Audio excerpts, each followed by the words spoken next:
Ayan, nandito na po yung pinag-orderan ko ng manok from Nueva Ecija po to Camarines Norte. Ayan, ganyan po yung sakayan ng RTL na manok pagka ikaw po yung mag-order. Ginaganyan po nila, tinatalian nila yung paa pagka ikaw po ay walang lagayan. At bibit-bitin mo na lang po kung saan yung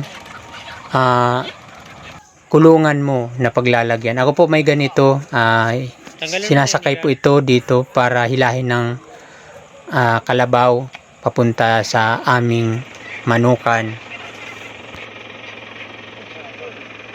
Ginaganyan lang pala. Kamsur. Ano yan sir? Para parehas ang size niyan? Ha? Yung anong yun? Marami. Ayan, safe naman po yung lagayan nila. Pero pagka halimbawa po nakabili ka na ng ganito, tapos nilagay mo na sa kulungan, kailangan mong painumin ng anti-stress para makarecover po sila. Ayan, yung ilalim halos kaunti na yung laman. Medyo nadasik, nasiksik sa isang tabi oh. Ganyan po yung itsura nila pagka nakalagay sa pamaba kasi pinatalian ko po yan at naglilipad din pagka nilagay sa ganyan, lumulusot sila. Mailap din pati, mahirap hulihin. Kaya pinatalian ko rin po yung paa. Yung iba po ay hinihila pa kasi nga po ay malayo po yung kalsada dito sa amin. Nailagay ko na yung iba. Yan, dahil nagwawala na yung iba, nilagay ko na. Ito na. Kulay puti lahat po yan, kaso yan pong mga kulay brown or itim sa mga balahibo nila. Ipot lang po yan kasi magkakatapat po yung kulungan nila sa truck. Kaya pag ipot nung nasa taas, nababagsakan yung nasa ilalim. Kaya po yan nagkakakulay ng ganyan.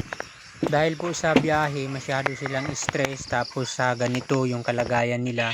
Bawal po muna yan pakainin at after 30 minutes po saka po magbibigay ng tubig na may gamot na mayroong anti-stress.